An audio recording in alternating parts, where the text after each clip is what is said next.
Science by Arjun Kumar में आपका स्वागत है। टुडे जो अपना टॉपिक है वो है ब्लड यानी रक्त। मैं आपको आज रक्त के बारे में बताऊंगा। रक्त जो होता है वो तरल संयोजी ऊतक से मिलकर बना होता है। जो रक्त है वो तरल संयोजी ऊतक से मिलकर बना है। साथ ही जो अपना रक्त होता है वो चिपचिपा, गाढ़ा व लाल रंग का होता है।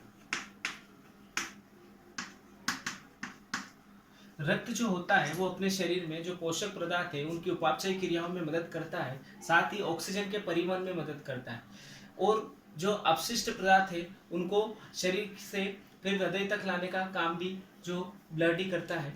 तो ब्लड जो होता है वो तरल संयोजी ऊतकों से मिलकर बना है। साथ ही चिपचिपा, गाढ़ा व लाल रंग का है। उसके अलावा जो रक्त होता है वो क्षारीय तरल है। इसकी जो पीएच होती है वो होती है 7.4। साथ ही जो रक्त है इसका जो निर्माण है, रक्त का जो निर्माण है वो होता है लाल अस्थि मज्जा में।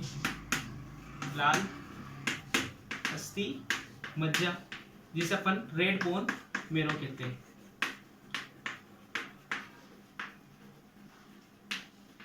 और नवजात जो शिशु है, नवजात शिशु या अपन भ्रूणावस्था की बात करें तो उसमें रक्त का निर्माण प्लीहा में होता है। साथ ही जो रक्त है वो दो चीजों से मिलकर बना है। जो द्रव्य पदार्थ होता है उसे अपन प्लाज्मा कहते हैं और जो रक्त में ठोस जो होता है पदार्थ उसे अपन रक्त कणिकाएं कहते हैं। प्लाज्मा जो है वो चिपचिपा हल्के पीले रंग का पदार्थ है। ये जो होता है ये हल्के पीले रंग का पदार्थ है जो होता है चिपचिपा। साथ ही जो प्लाज्मा होता है वो 55% पाया जाता है।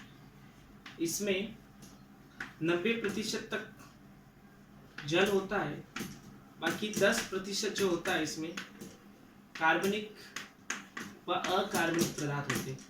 कार्बनिक व अकार्बनिक पदार्थ होते हैं।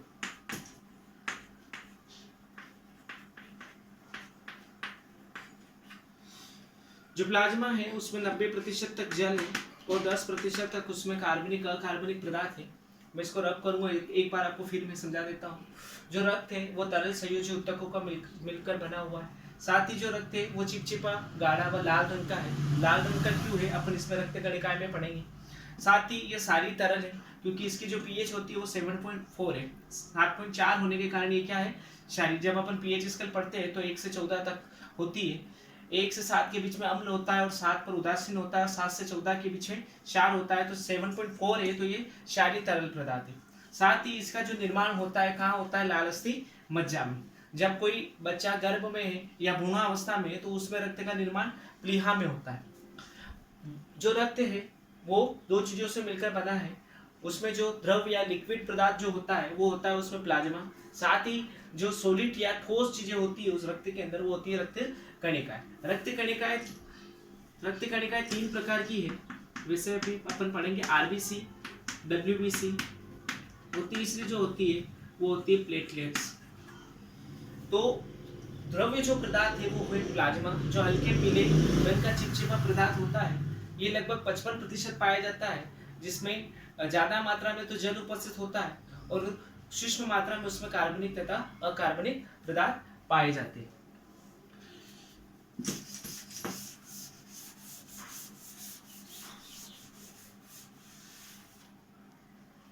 रक्त में सबसे पहले अपन बात करते हैं आरबीसी की।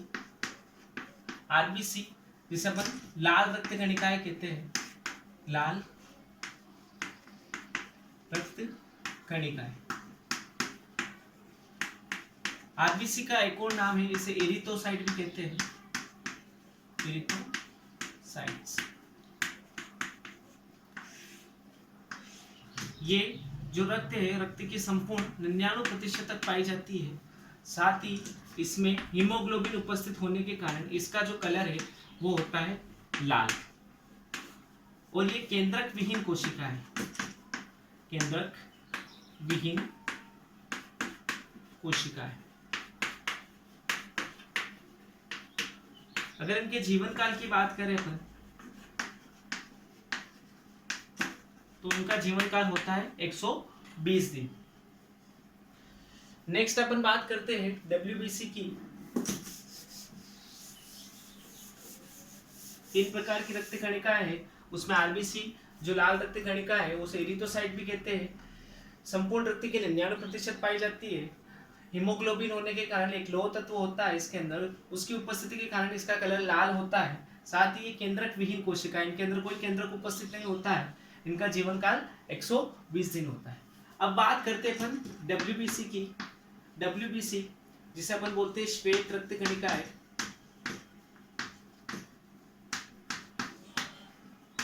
इन्हें ल्यूकोसाइट भी कहा जाता है।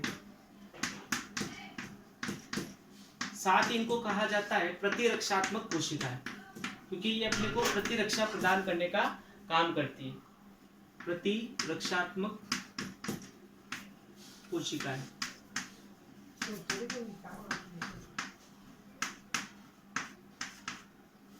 जो डब्ल्यूबीसी है वो अपने शरीर में प्रतिरक्षा प्रदान करने का काम करती है। साथ ही जो ये डब्ल्यूबीसी होती है ये केंद्रक हीन होती है, इनके अंदर केंद्रक पाया जाता है और कलरहीन होती है, क्योंकि इनके अंदर कोई हीमोग्लोबिन नहीं होता है।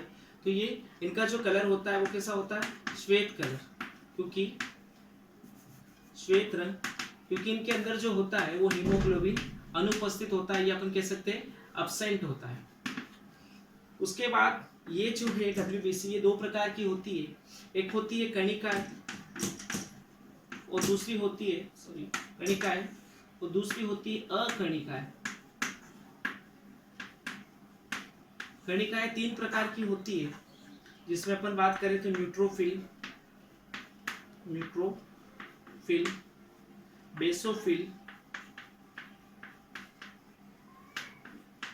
और तीसरी जो कोशिकाएं आती है इसमें वो आती इओसिनोफिल।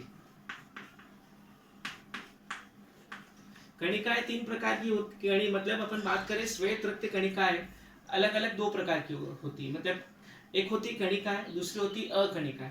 कणिकाएं जो होती है उनमें 3 प्रकार की कोशिकाएं पाई जाती है, न्यूट्रोफिल, बेसोफिल, इओसिनोफिल। और अकणिकाएं जो होती है उनमें 2 प्रकार की कोशिकाएं होती है।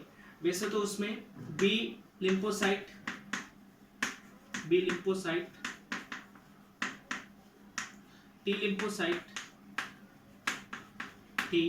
लिम्फोसाइट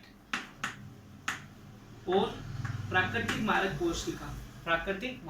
कोशिका या नेचुरल किलर सेल भी बोलते हैं इनको, प्राकृतिक मारक कोशिका है। इसमें जो बी और टी लिम्फोसाइट है ये कोशिकाएं अपने को प्रतिरक्षा प्रदान करने के काम करती है। साथ ही प्राकृतिक मारक कोशिकाएं इन सब में मदद करती है। ये जो कोशिकाएं डब्ल्यूबीसी जब भी कोई अननोन प्रतिजन अपने शरीर में प्रवेश करता है तो प्लाज्मा कोशिकाएं उनको सक्रिय करके बी लिम्फोसाइट को एक्टिव करती है, जिसके थ्रू प्रतिरक्षा का निर्माण होता है और इसके थ्रू अपने को सुरक्षा प्रदान होती है। अब जो अपनी लास्ट बची है वो बची है प्लेटलेट्स या बिम्बाणु।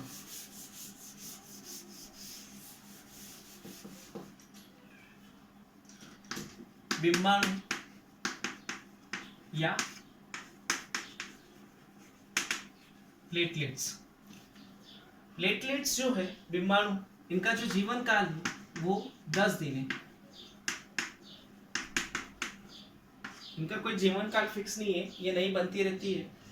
इनका जो जीवन काल है वो 10 दिन है। साथ ही ये भी केंद्रक विहीन होती है और ये अपने शरीर में रक्त का थक्का जमाने का काम करती है, रक्त का थक्का बनाने का काम करती है, बनाने में मदद करती है। इसमें ये इम्पोर्टेंट है क्योंकि जो अनुवांशिक विकार है जैसे कि हीमोफीलिया, उसमें रक्त का थक्का नहीं बनता है, बार बार जो रक्त है वो बहता रहता है, क्योंकि उसमें बीमाणु की कमी होती है। तो बीमाणु जो होती है उसका मेन काम यही होता है, मेन फंक्शन यही होता है कि रक्त का थक्का बनाना, ताकि रक्त बहे नहीं। उसके बाद मैं आपको एक बार रिवाइज करा देता हूँ। मैंने रक्त के बारे में बताया, जिसमें मैंने कहा था कि जो द्रव्य भाग है वो अपना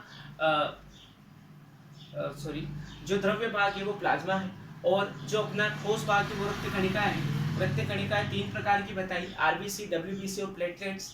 आरबीसी इरिथ्रोसाइट, जिसके बारे में मैंने आपको बताया कि जीवन काल उसका 120 दिन होता है। हीमोग्लोबिन की उपस्थिति के कारण उसका कलर लाल होता है। साथ ही मैंने बताया कि वो केंद्रक विहीन कोशिका होती है और 99% तक रक्त में पाई जाती है। दूसरी मैंने बात करी डब्ल्यूबीसी की। डब्ल्यूबीसी जो होती है श्वेत रक्त कणिकाएं भी कहते हैं इनको, साथ ही ल्यूकोसाइट भी कहते हैं, और प्रतिरक्षात्मक कोशिकाएं या सोल्जर सेल्स भी बोलते हैं इनको, क्योंकि ये जो कोशिकाएं ये अपने को प्रतिरक्षा प्रदान करती है। ये केंद्रहीन कोशिकाएं होती है क्योंकि इनके अंदर केंद्रक उपस्थित होता है। साथ ही इसमें हीमोग्लोबिन की अनुपस्थिति होने के कारण ये श्वेत रंग की होती है। साथ ही 2 प्रकार की होती है, एक होती है कणिकाएं, दूसरी होती है अकणिकाएं। कणिकाएं में 3 प्रकार की कोशिकाएं पढ़ते हैं, इसमें न्यूट्रोफिल, बेसोफिल, इओसिनोफिल। और अकणिकाएं में अपन 3 प्रकार के पढ़ते हैं, बी लिम्फोसाइट, टी लिम्फोसाइट और प्राकृतिक मारक कोशिका। लास्ट जो थी वो थी बीमाणु, प्लेटलेट्स, जिनका जीवन काल 10 दिन है और ये रक्त का थक्का बनाने में मदद करती है। Thank you. अगर आपको मेरे इस वीडियो से हेल्प मिलती है तो प्लीज़ मुझे लाइक करें, सब्सक्राइब करें। Thank you.